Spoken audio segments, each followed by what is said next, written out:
Ó, eu não tenho filhos, mas eu tenho afilhado, tenho filhos de amigos, e eu percebo que educar, gente, criança, adolescente, às vezes até bebezinho, é uma missão complexa, né? Tem muitos pais e mães inseguros, se sentindo despreparados até, porque às vezes eles realmente desafiam tudo que a gente achava que sabia, né? Ó, a Thelma Lenz é especialista nesse tipo de caso e vai nos ajudar respondendo as suas perguntas ao vivo. Muito boa tarde, Thelma. Oi, Marta, boa tarde. Boa tarde, mande a sua pergunta aqui pra gente, ó, 489-8822-6543. Bom, Thelma, tem um segredinho, alguma informação que é primordial para qualquer idade, seja qual for a criança. Eu já vou adiantar que amanhã você vai fazer palestra sobre o assunto na capital, uma palestra beneficente, justamente para arrecadar recursos também, para ajudar quem precisa. Certo. E aí você vai detalhar um pouco mais isso, mas a gente já quer tirar essas dúvidas agora, né? Para qualquer idade, tem alguma dica? Eu acho que pensando assim, né, o que é o primordial, para onde a gente começa, acho que a gente tem que pensar que cada pessoa é singular, então cada filho é um, cada ser humano é um.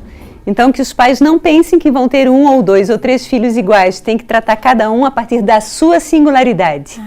Sabe que eu vi um relato? A partir disso começa o trabalho, né? Olha só, essa semana que passou eu vi um relato justamente isso. O primeiro filho de uma amiga veio calminho.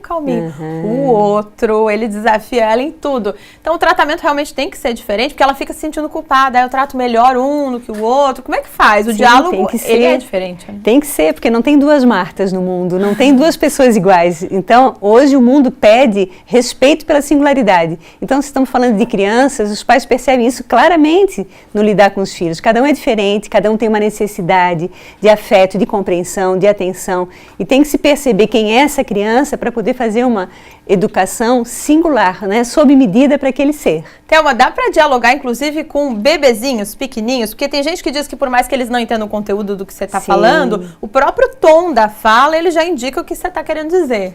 Acho que o diálogo é um hábito, é uma postura ética perante o mundo. Então, hoje a gente vê muitas mães e pais já conversando com seus bebês na barriga, que é muito lindo, porque vai criando esse hábito, né? Então, crianças pequenas, mesmo que não entendam exatamente o conteúdo, entendem exatamente o sentido, o sentimento, o tom da fala. Então, dialogar é onde se constrói as bases da educação de hoje. Você percebe que essa é hoje uma das dificuldades de pais e mães, assim, em construir esse diálogo? Sim, porque a geração de pais e mães de hoje foram criados num outro mundo, né? Se a gente pensar o nosso mundo de 20 anos atrás, sem internet, era um outro mundo. Hoje o conhecimento está ao acesso de um botão do celular ou de um computador de qualquer criança ou jovem. Então o acesso ficou muito diferente e vai ser muito diferente daqui a 20 anos. Então pensar em educar uma criança hoje, a gente tem que pensar que daqui a 20 anos está tudo mudado. Então, a gente tem que focar a educação em que ela se perceba, se conheça, se empodere das suas singularidades, para daí sim ajudar o mundo nas mudanças que tem pela frente. Bom, você tem 2 filhos de 28 e 26 anos, né? Bom, você traz essa experiência, né? Provavelmente você como psicóloga lá 20 e poucos anos atrás, tratava de um jeito e agora esse mundo se reinventou, as crianças se reinventaram e vocês profissionais também, claro, professores, família, todo mundo acaba tendo que se reinventar também, né? De acordo com a escola, né? A escola é igual a quantos anos? A 300 anos. Então, a escola que traz esse ensino hierarquizado, massificado, não vem mais de encontro aos desejos das crianças. E a gente tem aí uma pesquisa que quando a criança entra na escola, 90% da pergunta dela é espontânea aos 5 anos.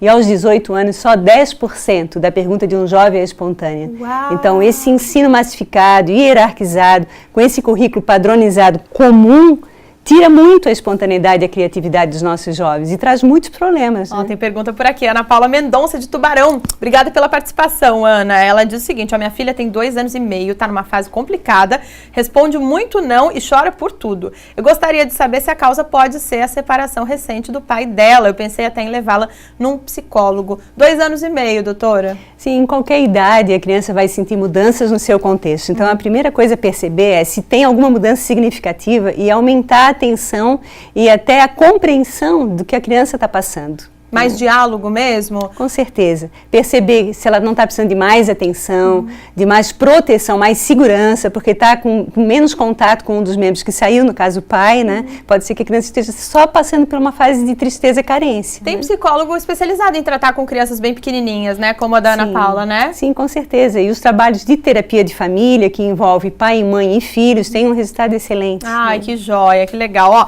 mais pergunta, meu filho tem 1 ano e 6 meses. Não deixa ninguém me abraçar. abraçar, me beijar ou fazer carinho, que ele chora, faz manha. Até o meu marido não pode me abraçar e beijar na frente que meu bebê já chora. Por que ele tem esse comportamento? Isso era uma coisa que eu precisava perguntar para ela. O que será que está acontecendo que ele está assim tão ligado nela? Pode ser natural, singular, que ele é mais apegado, que está passando por um momento mais diferente, entrou na escolinha, mudou uma empregada, alguém saiu do contexto dele. Ou não, é uma fase, né? Então, eu digo sempre uma coisa para os pais, quando a gente está se acostumando com a fase daquela criança, a criança evolui e a gente tem que aprender de novo a se acostumar com a nova fase. Ele está em mudança, né? Vamos respeitar os processos, que as crianças mudam e a gente tem que estar atento. Quem pensa que vai educar um filho, se prepare para uma ação de mão dupla.